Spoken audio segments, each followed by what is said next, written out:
I am Melanie Sloan, Executive Director of Citizens for Responsibility and Ethics in Washington. That in my job was so important was being fairly fearless about it. Like, you have to be willing to take on the big dragons and not be scared. So I worked in Congress for 5 years and I really loved it and I learned so much, but after a while it's a high burnout job. It is a lot of hours and you're working on often the same legislation for several years trying to get it through. And as enjoyable as it was, I knew that I didn't want to do it forever. And then I went to work for the U.S. Attorney's Office in Washington, D.C. and I was a prosecutor and I prosecuted mostly violent street crime, murder, rape, crimes against children, things like that. And that too is a high burnout job. But I was always very interested in politics, so even while I was a prosecutor, I was following what was going on in Congress. And by now, it was the DeLay era, and Tom DeLay was the House Majority Leader, and he was known to rule Washington with an iron fist and a velvet glove. And he was often called the Hammer, admiringly. And but when you'd read about some of the things DeLay did, really they didn't seem okay to me. They seemed like bribery and extortion, in fact. But yet people would write about DeLay in this admiring manner and about how tough he was, without ever talking about, but some of those things might actually be illegal. But if you talk to people outside of Washington about what Tom DeLay was doing, they'd be shocked that Washington would operate like that.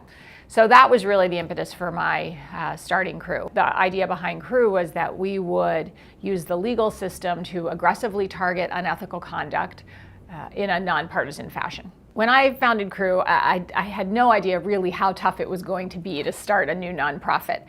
It's probably safe to say without DeLay there would be no Crew. And that is the thing that, by the way, put Crew on the map. So the thing that I was able to do eventually was write an ethics complaint that I persuaded a member of Congress to file against Tom DeLay. Congress has a rule that only members of Congress can file complaints against each other. And that rule exists to stop any ethics complaints from actually being filed.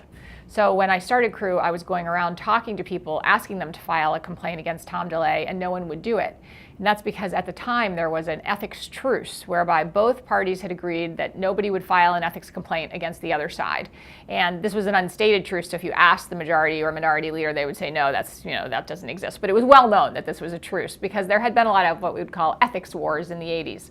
So that was really what put Crew on the map, and what really helped me to be able to fundraise, because then I was able to tell people, what did I do? I actually wrote the ethics complaint that was filed against the majority leader, and that ethics complaint ultimately resulted, it was really the beginning of the end for DeLay. It resulted in a unanimous ethics committee saying that DeLay had indeed broken ethics rules.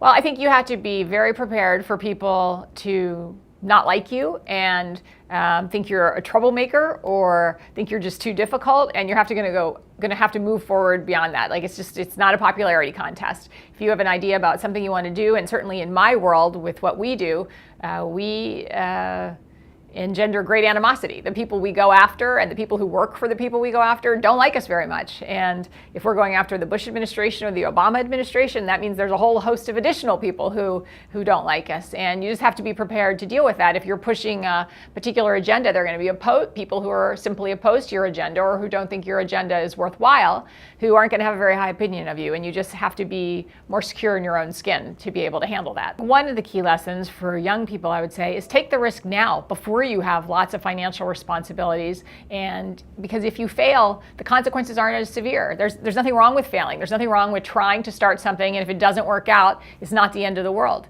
It's a much bigger deal to put a big business into bankruptcy than it is to fail when you have an idea and you start it out. And besides, you have a responsibility to try. If you have a great idea and you really want to do something to help make the world a better place, go for it. Why wouldn't you do that? Why would you let anyone else tell you not to? And that's another, I think, important lesson. People, when I first started Crew, said, well, who are you and why do you think you can take on Tom DeLay? And my view is, well, why not me? I mean, why? Somebody should. And am I going to just keep waiting for somebody else who's more qualified and better? No one's doing it. So it is up to you. If you see a problem out there, don't wait for somebody else to solve it for you. If no one else has done it so far, then you're sitting there, you recognize it, go for it and try and fix it yourself. What I think there is a responsibility for here is for all Americans to get involved.